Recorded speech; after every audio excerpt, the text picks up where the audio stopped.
Bismillahirrahmanirrahim. Assalamu alaikum dear students. A very warm welcome to Rifa International College. My name is Rahil Ahmed and today we are going to discuss chapter number 9, writing persuasive messages. Once again, my dear students, I would like to remind you that is second semester and our topic, our chapter is 9, writing persuasive messages. And today we are going to discuss two objectives, number 3 and number 4 objective of chapter 9. Identify 3 most common categories of persuasive messages and describe an effective strategy for developing marketing and sales messages. Explain how to identify this approach for social media and identify steps you can take to avoid ethical lapses in marketing and sales messages. So these things today we are going to discuss. So let's start the topic. Common examples.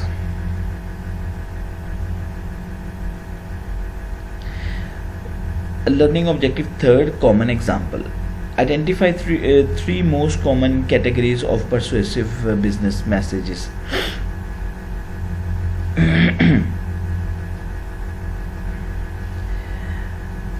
Common example of persuasive business messages. The very first example, हमने यहाँ पर 3 जो basic examples हैं उसको जो है वो deal करना है, चूँकि इसमें हमने सबसे पहले देखना है कि common examples of persuasive messages जो कौन सी होती हैं और उसका फ़ायदा क्या होता है. Throughout your career you will have numerous opportunities to write persuasive messages within your organization. For example, when suggesting more efficient and operating procedures, asking for cooperating from other departments, pitching investors on a new business ideas, and requesting adjustment that go beyond suppliers contractual obligations. ठीक है, इनमें for example guide ये किया गया हुआ है कि बहुत सारी दफ़ा ऐसा होता है कि आप ऑर्गेनाइजेशन और किसी भी कंपनी के अंदर रहते हुए दूसरे डिपार्टमेंट्स को कुछ परसुएसिव मैसेजेस भेजने होते हैं जो आपके कॉन्ट्रैक्चुअल जो है वो डोमेन में नहीं आते और वो उनकी ऑब्लिगेशंस नहीं होती कि वो उनको काम करें, लेकिन the message must be done in a very persuasive way. The words you choose are catchy and also attract the person so that they prompted to do that such action. तो इस हवाले से जो है ये इस तरह के एनकाउंटर्स जो हैं वो हमें होते रहते हैं अपने डे टू डे लाइफ में when we are doing a business and doing a job in any company. So in addition, many of the routine requests can become persuasive messages. So let's find out some of the persuasive messages. And the very first message is persuasive request for action. ये हम पहले भी discuss कर चुके हुए हैं, लेकिन in a simple messages में रिक्वेस्ट एक्शंस को हम डिस्कस कर चुके हुए हैं already in some of the other chapters. But यहाँ पर हम किसी भी रिक्वेस्ट एक्शन को परसुएसिव मैसेजेस में जब बनाते हैं तो उसमें क्या क्या चीज़ें इन्वॉल्व होती है. Most persuasive messages, business messages involve a required request for action के ऐसा मैसेज होता है जो किसी काम के लिए कहा जाता है, किसी ख़ास स्पेसिफिक काम के लिए कहा जाता है. उस ख़ास और स्पेसिफिक काम के लिए your goals are to that must be achieved और for that to gain credibility for yourself and your request.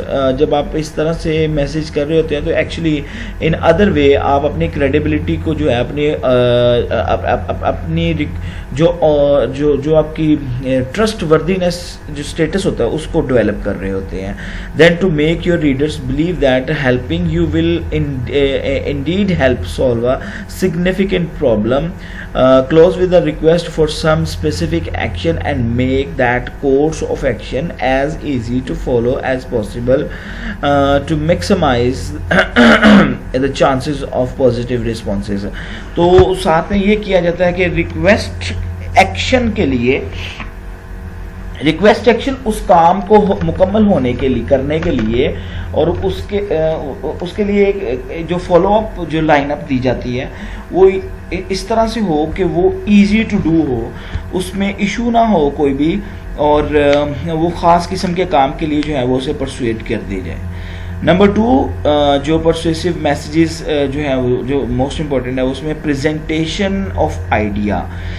अब ये बात याद रखने की है, ये बात बड़ी इंपॉर्टेंट है, प्रेजेंटेशन ऑफ आइडिया, कि किस तरह से आपने आइडिया, ऐसा आइडिया जिसको पहले कोई नहीं जानता, उसको प्रेजेंट करना है। For example, sometime the objective of a persuasive messages is simply to encourage people to consider a new idea, कि कई दफ़ा ऐसा होता है कि सिर्फ नई बात को लोगों तक पहुंचाना ही असल मकसद होता है, और जो पुरानी वो एक ऑर्थोडॉक्स किस्म की उनकी थिंकिंग होती है उसको चेंज करना मकसद होता है, सो दैट के new ideas, new products, new things जो हैं, जो अपकमिंग लाइनअप में पड़ी हुई हैं, वो एक्सेप्ट हो सके by the readers. So you may encounter situations in which you simply want to change the attitude or a belief about a particular topic without asking the audience to decide or to do anything, at least not yet. यहाँ पे एक और बात ये समझाई गई है कि लोगों तक, जब आपके कंज्यूमर तक ये आइडिया, ये बात, ये मैसेज पहुंचाई जाती है, जिसमें ये सिर्फ आइडिया, सिर्फ थॉट इतनी प्रेजेंट की जाती है, दिखाई जाती है कि आपने अपना वे ऑफ थिंकिंग चेंज करना है इस चीज़ के मतलब जो नेगेटिविटी है। मिसाल के तौर पर क्रेडिट कार्ड के बारे में अक्सर और बेशतर ये नेगेटिविटी पाई जाती है, डेफिनेटली ये है भी नेगेटिविटी, कि अगर कोई हम उसको, जैसे ही हम उसको एक्टिव कर लेते हैं तो हमें कुछ ख़ास किस्म के चार्जेस जो हैं वो हमारे नाम पर, कंज्यूमर के नाम पर चढ़ जाते हैं। तो being a representative of a bank आप ये परसुएट करेंगे, लोगों की ये थिंकिंग चेंज करने की कोशिश करेंगे कि जी ऐसा पॉसिबल, ऐसा नहीं है, बल्कि अगर आप यूज़ करते हैं कुछ थोड़ा सी अमाउंट तो वो पैसे आपको रिटर्न हो जाएंगे। तो अल्टीमेटली क्या हो रहा है कि आप लोगों के माइंडसेट को जो है वो चेंज करने की कोशिश कर रहे हैं। द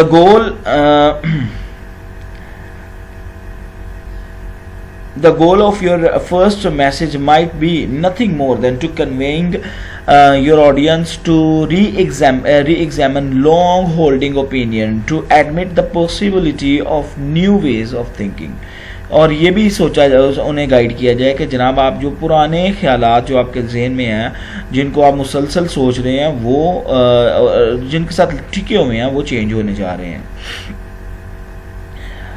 उसके बाद नेक्स्ट आ जाता है persuasive claims and request for adjustment. जैसा कि हमने ये ऑलरेडी डिस्कस कर चुके हुए हैं इन some of the other chapters, के persuasive claims and request for adjustment, कुछ ऐसे मैसेजेस, बिजनेस मैसेजेस होते हैं जिसमें क्लेम्स होते हैं और कुछ एडजस्टमेंट्स होती हैं, ठीक है। तो लेकिन अगर यही सादे मैसेजेस को परसुएसिव बनाना हो तो उसमें कौन सी चीज़ों को मद्देनजर रखा जाता है? Most claims are routine messages and use a direct approach. इसमें रूटीन मैसेजेस होते हैं और इसमें डायरेक्ट अप्रोच होती है कि आप as we have discuss direct approach के उसमें जो सीधा मुद्दे पर आया जाता है, सीधी बात की जाती है और उसमें उसको डिले नहीं किया जाता। However consumers and businesses professionals sometimes encounter situation in which they believe they haven't received a fair deal by the following normal procedures. These situations requires a more persuasive messages, कि इस तरह के मामलात में, for example कि एक ऐसे मामलात में कि जिसमें एक कंज्यूमर ये सोचता है कि उसके साथ फेयर डीलिंग नहीं हुई, उसके साथ प्रॉब्लम, उसके साथ ज्यादती हुई है, उसके साथ वो जो प्रॉमिसेस थे वो फुलफिल नहीं हुए। तो इस तरह के जब इसके रिस्पांस में जो मैसेजेस भेजे जाते हैं क्लेम्स के हवाले से या एडजस्टमेंट्स के हवाले से, तो वो खास किस्म के परसुएसिव मैसेज होते हैं। The key ingredients of a good persuasive claim are a complete and specific review of the facts and confident and positive tone based on your right to be satisfied with every transaction। कि आपने ये करना होता है कि persuasive messages को इस तरह से बयान भेजना होता है कि वो फैक्ट्स भी हों, कॉन्फिडेंट भी हो और पॉजिटिव टोन के बेस पर हो और वो कस्टमर को सेटिस्फाइंग कर रहा हो ट्रांजैक्शन के हवाले से या जो भी इशू हो गया हुआ। Being persuasive claims by outline the problem, और उसके हवाले से जो है वो अपने बुलेट्स और आउटलाइन प्रॉब्लम को जो है वो कर देनी चाहिए ताकि आसानी से समझा जा सके, ना कि वो डिटेलिंग में जा रहा हो फिर से। एक और पॉइंट है इसी के हवाले से, be specific about how you would like to see the situation resolved next. Give your reader a good reason for granting your claim.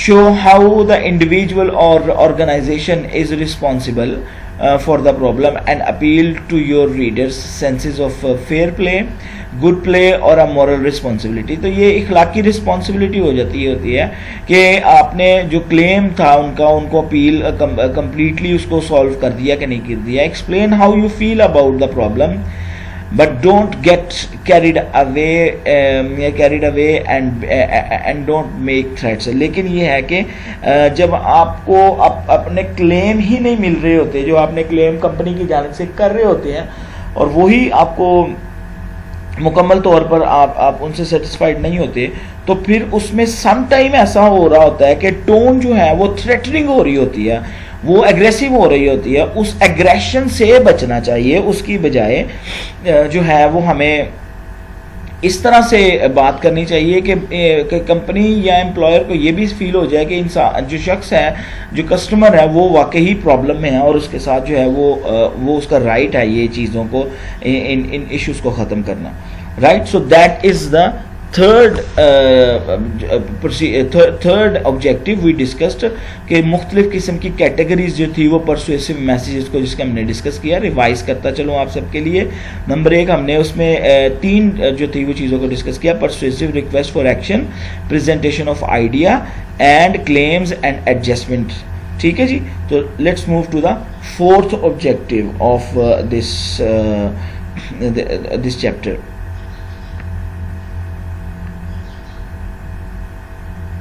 Right. So this is the 4th objective, developing marketing and sales messages. Developing marketing and sales messages जो है वो basically लतने में ऐसा ही लगता है कि जैसे दोनों सेम चीज़ें हैं.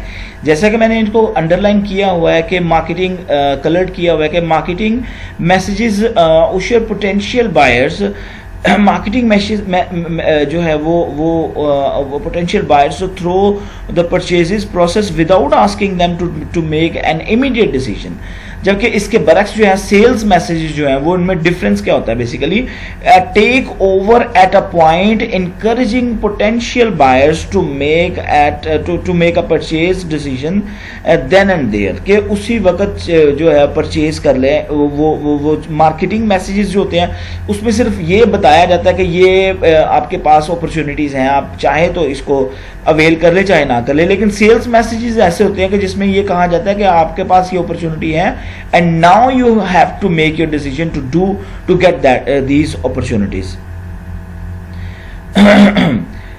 नेक्स्ट इसमें हम सेकेंड पैराग्राफ की तरफ बढ़ेंगे कि most marketing and sales messages particularly in a larger companies are created and delivered by the professionals with specific training and in marketing, कि बहुत सारी बड़ी कंपनीज में ख़ास किस्म के मैसेजेस जो हैं वो ट्रेनिंग करने के लिए स्पेसिफिक मैसेजेस और प्रोफेशनल जो है वो डिलीवर करते हैं. किसके लिए? For example advertisement, sales and public relations.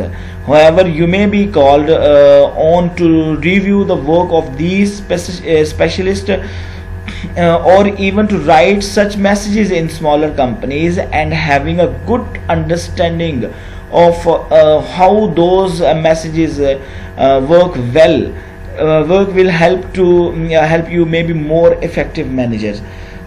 कि इसमें छोटी कंपनीज भी जो हैं वो इस तरह के मैसेजेस जो हैं वो जो है उससे फ़ायदा उठा सकते हैं और वो बेहतर हो सकती है. Planning, marketing and sales messages. जब हम प्लान की बात कर रहे होते हैं तो everything you have learned about the planning messages applies to in a general marketing and sales messages, but the planning steps for these messages have some particular aspect to consider as well. For example, assessing audience needs. देखिए बड़ी अहम बात है assessing audience needs. जब हम marketing या कोई भी सेल्स मैसेजेस जो हैं वो भेज रहे होते हैं तो हमें ऑडियंस को असेस करना पड़ता है कि उनकी ज़रूरियात क्या है. सो असेसिंग ऑडियंस नीड्स को अगर आप समझना चाहते हैं तो इस पॉइंट को अच्छी तरह से अंडरस्टैंड कर लें, you will understand that whole the idea कि understand the purchasing decisions from the buyers perspective is a vital step in framing an effective marketing और अ सेल्स मैसेजेस के बायर्स के जो बाय करने की जो परसेप्शन है उसको समझना चाहिए। एनालाइज योर कंपटीशन, और हमारे जो मार्केटिंग एंड सेल्स मैसेजेस होते हैं have to complete for the audience attention, जो है वो जो compete कर रहे होते हैं हम एक दूसरे के साथ, उसका मुकाबला जो वो मुकाबला जो है वो बड़ा इंपॉर्टेंट है। उसमें मुख्तलिफ मॉडल्स हैं और उसमें मुख्तलिफ चीज़ों को फॉलो अप रखा जाता है जिससे जो है वो आपकी कंपटीशन में जो है वो पीक पर रहता है। तो डिटर्मिनिंग की सेलिंग पॉइंट्स एंड बेनिफिट्स, फिर सेलिंग पॉइंट्स को जो है वो उनमें फोकस रखना पड़ता है कि कौन सी प्रोडक्ट जो है कितना बेनिफिट दे रही है और कितनी और कौन सी ऐसी चीज़ें हैं जिस पर जो है वो बेनिफिटेबल नहीं है। फॉर एग्जांपल यहाँ पर हम कुछ चीज़ों को थोड़ा सा रीड आउट कर लेते हैं सो दैट के the next step to decide which feature can be benefited to highlight selling points are the most attractive feature of a product, whereas benefits are the particular advantages purchases can realize from these features। तो सबसे selling points होते हैं वो important होते हैं और उसके benefits जो बेनिफिट्स है पर्टिकुलर एडवांटेजेस के ऑफ कोर्स वो परचेजर्स जो हैं वो उठा रहे होते हैं और वो उसको रियलाइज कर रहे होते हैं। Anticipating purchases objections, marketing and sales messages usually handle them is to usually encourage encounter objections and persuasive business messages. With the persuasive business messages, the best way to handle them is identify these objections upfront and address as many as you can। कि बहुत सारी products ऐसी होती हैं जिसको objections होती हैं। For example last time I was visiting super store where जहाँ पर एक जो टी स्टॉल था वो था और वहाँ पर बड़े परसुएसिव किस्म के मैसेजेस लगे हुए थे जिसमें नो डाउट के जो प्राइजेस थे वो चाय किए वो सेम थे एज यूजुअल। तो लेकिन उसमें कुछ उन्होंने एडवांटेजेस दिए हुए थे और उसमें कहा हुआ था कि एंटीसिपेट कर लें और आपकी जो परचेज है वो जो ऑब्जेक्शन है इसको परचेज करने की वो ख़त्म हो जाएंगे, जो आपने रिजेक्ट कर रहे हैं या जो आप इनकार कर रहे हैं वो ख़त्म हो जाएंगी। तो इसके हवाले से जो है वो मुख्तलिफ तरह की जो परचेजेस के हवाले से जो ऑब्जेक्शन है उनको सबसे पहले डील करना चाहिए जो लोगों की ऑब्जेक्शन होती हैं। सो वो तो थी जी प्लानिंग्स। अब बात कर लेते हैं हम के writing conventional marketing and sales messages के conventional marketing and sales messages are often prepared using a AIDA model or some variation of it। AIDA model जो है वो मैंने आपको मैं चलो नेक्स्ट स्टेप में आपको गाइड कर दूंगा कि ये क्या मॉडल होता है, इसको हम डिस्कस कर लेंगे। लेकिन इसमें जो पॉइंट है समझाने का कि वो key points using the AID model for these messages. So जी ये AID जो है वो स्ट्रेटजी है और इसके ये कंटेंट है जिसको जो है वो जिसको अंडरस्टैंड करना चाहिए सबसे पहले ताकि आपको पता चल जाए कि डेवलपिंग परसुएसिव मैसेजेस जो है वो उनमें AID स्ट्रेटजी का क्या रोल प्ले होता है। For example A stands for attention, capture attention and create awareness. Of course मैं जैसे पहले बात कर रहा था, make a sales promotion, prompt audience and opening to read on के आपके जो कंटेंट में सबसे पहले जो चीज आएगी वो अटेंशन सीक करना होता है आपका और उसमें आपने प्रमोशंस होती है, प्रपोजिशंस दी होती हैं और प्रॉम्प्ट किया था ऑडियंस को कि वो किसी काम के लिए रेडी हो। देन उसके बाद आ जाती है कि इंटरेस्ट है, उसमें आपने बॉडी में क्या प्रेजेंट करना था कि लोगों को जो इंटरेस्ट के मुतालिक होती है वो सेलिंग पॉइंट्स है। Focus not on features of product but services but on benefits relevant of the readers needs. कि रीडर को जिस चीज़ की ज़रूरत है उस चीज़ के बारे में आप जो है वो बयान कर रहे होते हैं। उसके बाद डिज़ायर जो D stands for AIDA, D stands for reduce resistance and reassure the readers. कि वो उसकी जो डिज़ायर है ऑनरशिप की वो मोटिवेट कर दी जाए एक्शन के लिए। And at the end A stands for action, offer an incentive और a gift, limit the offer, set a deadline. और उसके लिए ये मतलब जैसा मैंने आपको पहले भी अपना एक्सपीरियंस भी बयान किया है कि ऐसा होता है अक्सर बेशतर कि आप लेना भी नहीं चाह रहे होते, कि आपको इस तरह से वो चीज़ प्रेजेंट की जाती है और उसको परसुएसिव बना दिया जाता है कि आप अल्टीमेटली एक्शंस पर मजबूर हो जाते हैं। So that is all about the AID strategy.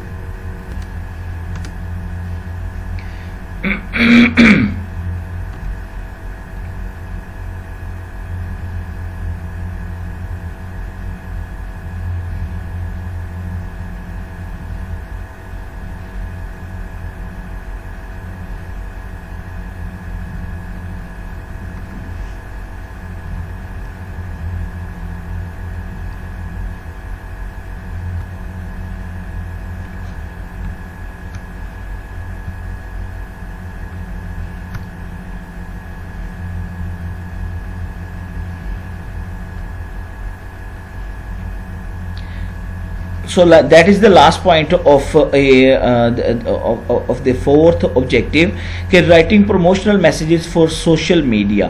social media के हवाले से भी जो हम AID मॉडल है उसको या उसी से मिलती जुलती अप्रोच को जो है वो फॉलो कर सकते हैं। Marketing and sales messages for decades, but in social media landscapes, consumers are more apt to look for the products information from the other consumers sorry, not the companies marketing those products। अब ये ऐसा होता है कि social media पर जब company कोई promotion चल रही होती है, सेल्स मैसेजेस आते हैं और वो जो है वो प्रमोशनल मैसेजेस होते हैं, तो वो कंज्यूमर जो है वो सिर्फ उसी हद तक नहीं रहता, बल्कि वो दूसरे जो यूजर्स हैं उनके कमेंट्स के मुताबिक भी जो है वो अपने माइंड को, अपनी थॉट को जो है वो चेंज करता है। Consequently your emphasis should be shift to encouraging and participating in online conversation. तो उसके लिए फैसिलिटेट कम्युनिकेटिंग कम्युनिटी बिल्डिंग, जो लोगों के साथ कम्युनिटी बिल्डिंग की जाए, जैसे कि ब्लॉगिंग करना है या वीडियो हब या उसमें कोई जो है वो सॉरी फॉर दैट और उस कम्युनिटी बिल्डिंग में आप क्या कर सकते हैं कि give customers and other audience an opportunity to connect with you and one another and as on your Facebook pages और through members only online forums. उसके बाद है कि listen at least as much as you talk, जितना हम बात करते हैं उतना ज़्यादा सुना भी जाए। Listening is just as essential for online conversation as it is for in person conversation. कि सोशल मीडिया पर रहते हुए हमें सुनना भी बहुत ही ज़्यादा ज़रूरी है जितना हम बोलते हैं, क्योंकि सुनने से ही इश्यूज़ का पता चलेगा।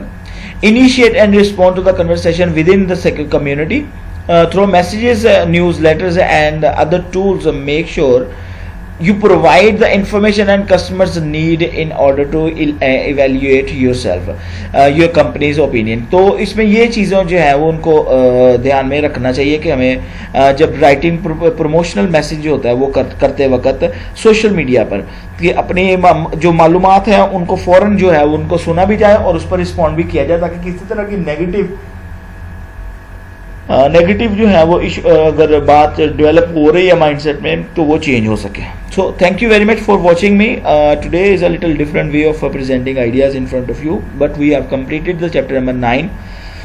थैंक यू, अल्लाह हाफिज़।